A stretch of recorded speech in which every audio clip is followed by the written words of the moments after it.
আমাকে এমন শক্তি দিয়ে পাঠিয়েছিলেন, প্রত্যেকটা মন্দিরে মন্দিরে আমার প্রতিমূর্তি পূজা পাইবে, কিন্তু আমি সেই পূজা চাই না। আমি তোমাদের সমসাধক হতে চেয়েছি। কিভাবে, কেন তিনি সমসাধক হতে চাইলেন? আমরা দীক্ষাকালে কি প্রতিজ্ঞা গ্রহণ করেছিলাম? আমাদের যখন দীক্ষার আসরে বসেছিলাম তখন তো মনে নাই সে সময়ের কথা, যে দীক্ষার আসরে আমরা কি কি প্রতিজ্ঞা গ্রহণ করেছি। আপনাদের কি মনে আছে? আমি অনেককে জিজ্ঞেস করেছি, কেউ আর বলতে পারে দীক্ষার আসরে কি প্রতিজ্ঞা গ্রহণ করেছে।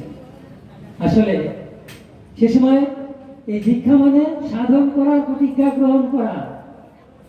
আমি এই মুহূর্ত থেকে এই নামটি সাধন করব অনুক্ষণ, একটি শ্বাস প্রশ্বাস আমার বাদ যাবে না, এই প্রতিজ্ঞা আমরা গ্রহণ করেছিলাম। কিন্তু আমরা তাই করছি কি? করছি না তো। আমাদের সেটা করতেই হবে, কারণ আমরা প্রতিজ্ঞা করছি কার কাছে? বাবা মনির কাছে, স্বরূপানন্দ পরমহংসদেবের কাছে, যিনি বলেছেন যে তোমরা এমন এক যুগে এই জগতে আসিয়াছ, যেই যুগে অতি দূর অতি নিকটে হইয়াছে। কোন দূরের কথা তিনি বললেন? কোন দূরের কথা বলছেন? সত্যযুগ আর কলিযুগ, মাঝে আরো দুটো যুগ থাকে, ত্রেতা এবং দ্বাপর যুগ। বিশাল বড় ব্যবধান। অথচ সেই কলিযুগ আর সত্যযুগের মধ্যবর্তী অবস্থায় আমরা এখন অবস্থান করিতেছি। কলিযুগ থেকে সত্যযুগে আমাদের যেতে হবে। সেই যাওয়ার যে প্রক্রিয়া, এই যে সন্ধি যুগ চলছে, সেই সন্ধি যুগে বাবা মনি আমাদের শুদ্ধ হওয়ার যে বার্তা, শুদ্ধ হওয়ার যে প্রক্রিয়া, সেটা দিতে এসেছেন। ভগবান এই প্রক্রিয়াটা দেওয়ার জন্য বাবা মনিকে পাঠিয়েছেন। সেই প্রক্রিয়াটা হিসেবে তিনি আমাদেরকে কি উপহার দিয়েছেন জানেন? এই বইটা আপনারা চেনেন, দিনলিপি। এই দিনলিপিতে কি আছে? এই দিনলিপি হচ্ছে আমাদের জীবন শৈলী, অর্থাৎ আমরা প্রতিদিন কি কি করব আর কি করব না, তাই এখানে আছে। শ্রীমদ্ ভাগবত গীতা আমাদের কি শেখায়? জীবন শৈলী শেখায় না? আমাদের কিভাবে আমাদের জীবনচর্যা চলবে সেটা শেখায় তো শ্রীমদ্ ভাগবত গীতা। সেই শ্রীমদ্ ভাগবত গীতার 18টা অধ্যায়ে যা বর্ণিত হয়েছিল, যে জ্ঞান শ্রীকৃষ্ণ দিয়েছিলেন আমাদেরকে, সেই জ্ঞান লাভ হবে এই 35টা প্রশ্ন যদি আমরা নিয়মিত ফলো করি। দেখুন কত সহজে, কত সংক্ষেপে বাবা মনি আমাদের কাছে পরম সত্যকে পৌঁছে দিলেন। এই সত্যটা পৌঁছে দেওয়ার জন্য বাবা মনি জগতে এসেছে।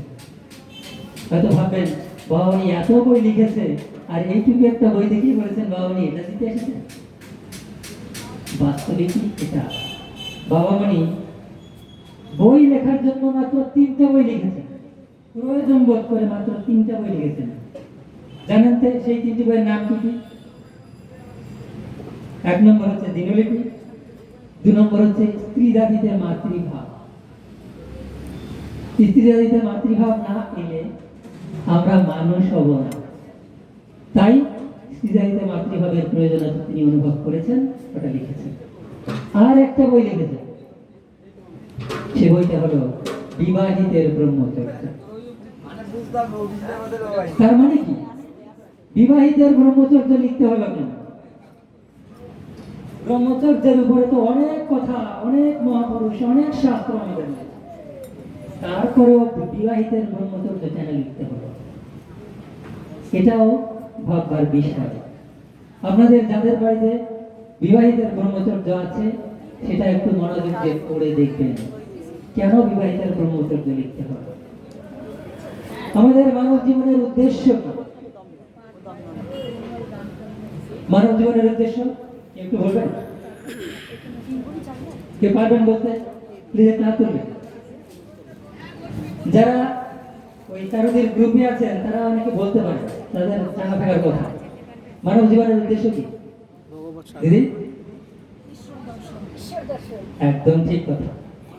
মানব জীবন লাভের একটি মাত্র উদ্দেশ্য, এই শরীর লাভের একটাই উদ্দেশ্য, ভগবান লাভ, ভগবত দর্শন।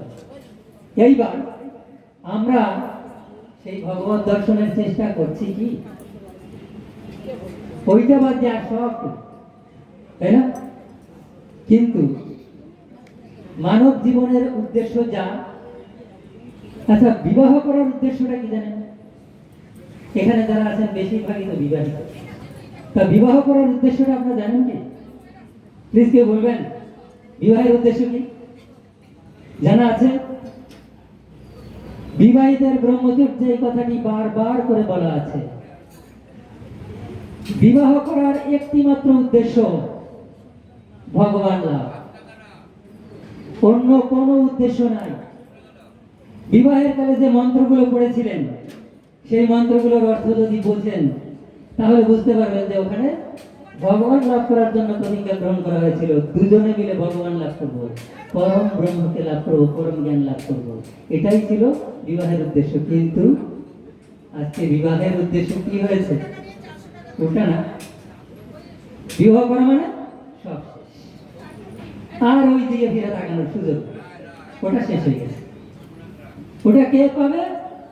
না ব্রহ্মচারীরা পাবে। এটা মারাত্মক। একজন বিবাহিত এক দম্পতি ভগবান লাভ যত সহজে করতে পারে, একজন ব্রহ্মচারী তার থেকে অনেক বেশি কষ্ট করে ভগবান লাভ করতে পারে। বিবাহিতদের ভগবান লাভ করা অনেক বেশি সহজ, অনেক বেশি ইজি, সাধনের উপায়গুলো ইজি। সেটা ভগবানই ওই বিবাহিতের ব্রহ্মচর্যে দেখিয়েছে। আর এই দিনলিপি হচ্ছে তাদের সহায়। সমস্ত পুরুষেরা, সমস্ত মানুষ, সমস্ত মায়েদেরকে মা বলে জানবে। জগতের প্রত্যেক রমণী আমার জননী। বিবাহিত পুরুষরাও সেটাই জানবে। একবার আমাদের মাস্টারমশাই ক্লাসে বোঝাতে গিয়ে বলছিলেন, জগতের সকল রমণী আমার যেমন জননী এক্সেপ্ট মাই ওয়াইফ। আমি বললাম স্যার কথাটা কিরকম হলো? বলে সব তুই বুঝবি না, তখন সেভেনে পড়ি তো, স্যারের সঙ্গে আর তর্ক করা যাচ্ছে না। এবার আমি যখন ডাক্তারি পাশ করে বাড়িতে এসেছি তখন আমাদের ওই স্যার এসছেন, বলে তোমার সঙ্গে একটু শাস্ত্রার্থ করতে হবে। আমি বলে ওরে বাবা, স্যার সংস্কৃত পণ্ডিত মানে, তিনি শাস্ত্রার্থ করতে এসছেন আমার সঙ্গে। আমি বলে স্যার আপনি আমার মাস্টারমশাই, আপনার সঙ্গে কি শাস্ত্রার্থ হবে? ও হবে না, আমার দ্বারা হবে না, আমি পারবো না, আমি তো এই এতদিন ডাক্তারি পড়েছি, আমি তো এই নিয়ে কোনো চিন্তাই করিনি। বলে না না, তোমার কাছেই হবে।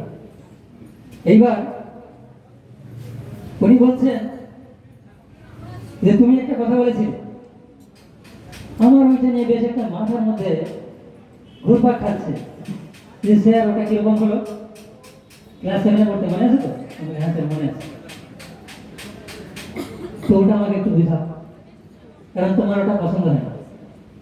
আমি বললাম স্বামী স্বরূপানন্দ পরমহংসদেব এইখানে সুন্দর ব্যাখ্যা দিয়েছে।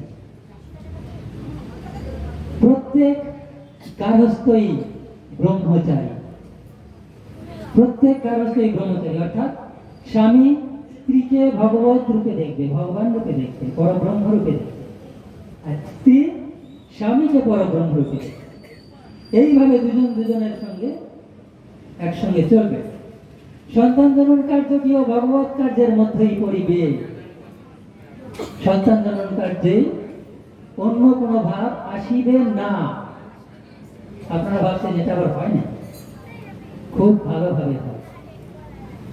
কোন মুসলমান দম্পতি যদি এটা করতে পারে তাহলে হিন্দুদের পক্ষে করাটা কত সহজ বলুন তো দেখি। কারণ হিন্দুত্ব সংস্কারই এরকম হয়েছে। একটা মুসলমান দম্পতি তারাও এটা পেরেছে। এ পর্যন্ত 15টা বাচ্চার জন্ম এভাবে হয়েছে, পূর্ণ ব্রহ্মচর্য পালনের মধ্য দিয়ে, গার্হস্থ ব্রহ্মচর্য পালনের মধ্য দিয়ে, আধুনিক শিক্ষায় শিক্ষিত সব যুবক যুবতী তারা এটা করেছে। এই হরিণঘাটা এবং তার আশপাশ এরিয়াতে এই সব যুবক যুবতীরা সব আছে, তারা এটা করেছে। আমরা এখানে 30 বছর ধরে চরিত্র গঠন আন্দোলনের কাজ করেছি। গুরুধামের থেকে আমার কথা অনেক জায়গায় প্রচার হয়ে গেছিল যে আমি চরিত্র গঠন আন্দোলন করছি। তো কিন্তু ব্যক্তিগতভাবে আমাকে অনেকেই চিনে না, জানতো না। তো যাই হোক, গোপনে কাজ করতে আমি বেশি পছন্দ করি। সেটা আজকে দেখুন, 11টা দম্পতি, অর্থাৎ 11 জোড়া মানব মানবী, তার মধ্যে 1 জোড়া হচ্ছে মুসলিম আর 10 জোড়া হিন্দু। তারা কন্টিনিউ এই গার্হস্থ্য ব্রহ্মচর্য পালন করে চলেছে। ভাবুন, বিবাহের পরে শুধু সন্তান জন্ম ব্যতীত কখনোই তারা যৌন কার্যে লিপ্ত হয় না।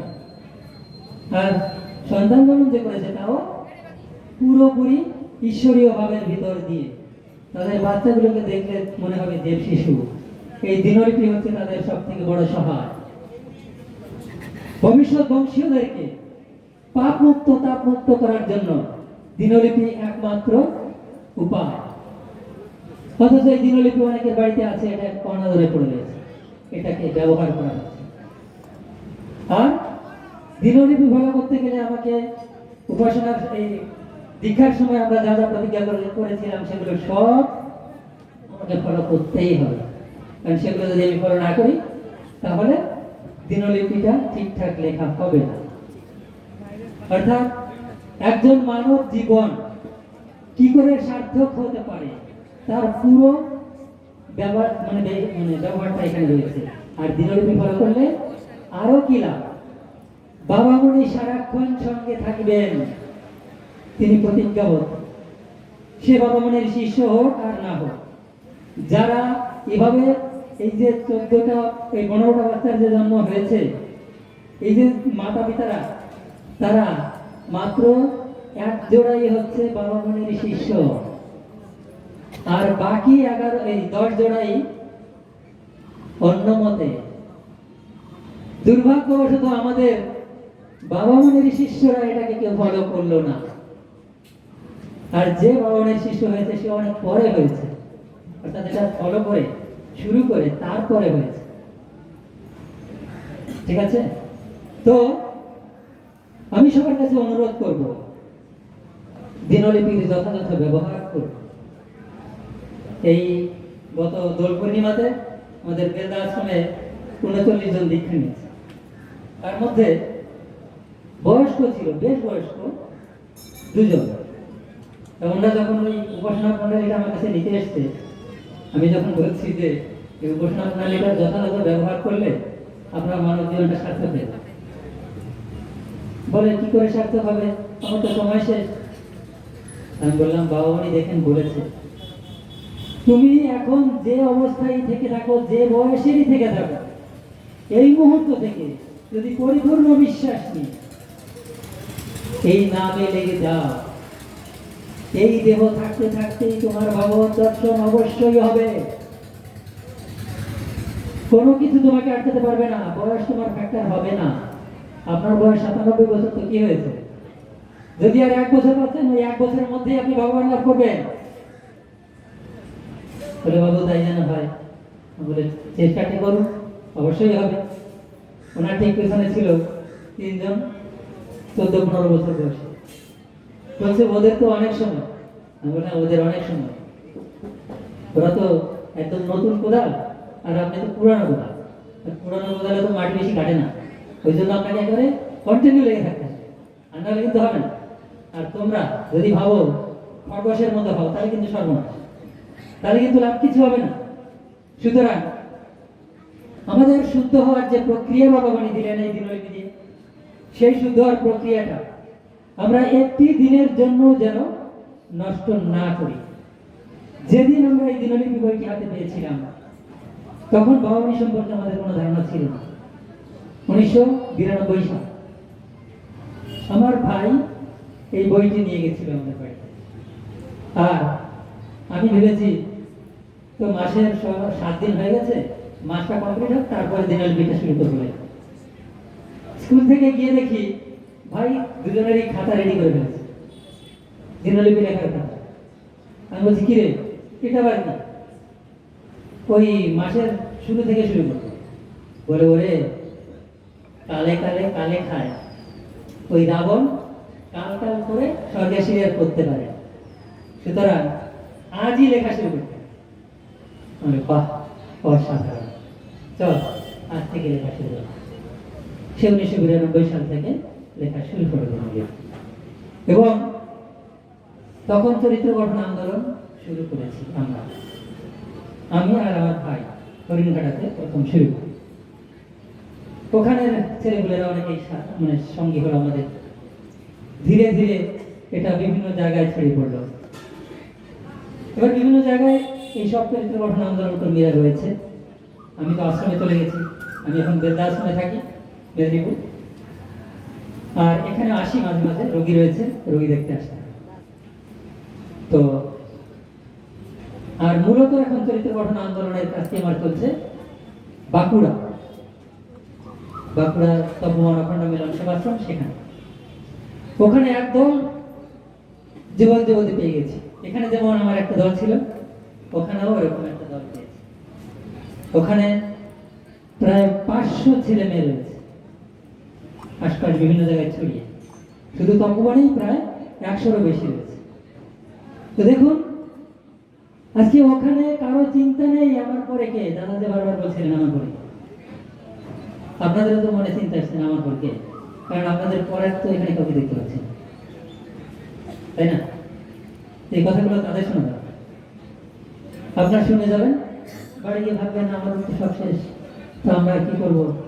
ওদেরকে বলে দেখি, যদি করে বলে দেখি, হয় বলে দেখি। তাদের জন্মটা কি করে হয়েছিল? তারা জন্মেছিল নাকি? আপনারা জন্ম দিয়েছেন। আপনারা যখন জন্ম দিয়েছেন, তাহলে আপনাদের ইচ্ছা মতো তাদের জীবনচর্চা চালিত হবে। মা বাবার ইচ্ছা সন্তানের মধ্যে প্রতিফলিত হবে। আসলে আপনাদের ইচ্ছাটাই তো নেই। আপনাদের ইচ্ছা নেই ওরা মানুষ হোক। আপনাদের ইচ্ছা ওরা ওই লেখাপড়াটা শিখুক ভালো করে। লেখাপড়ায় তো মানুষের কথা বলা নাই। বর্তমান আমাদের যে শিক্ষা ব্যবস্থা, তাতে মেশিন তৈরি হয়, মানুষ তৈরি হয় না। কিসের মেশিন? যার কোনো বোধ বুদ্ধি নাই, ঠিক আছে, সেই মেশিন তৈরি হয়। মনুষ্যত্ব বোধ তাদের মধ্যে তৈরি হয় না। দেখুন, সর্বোচ্চ শিক্ষিত ছেলেমেয়েরা, সর্বোচ্চ শিক্ষিত বড় বড় অফিসার, তারা মা বাবাকে বাদ দেয়। কত কেস আমাদের হাইকোর্টে করে রয়েছে এরকম।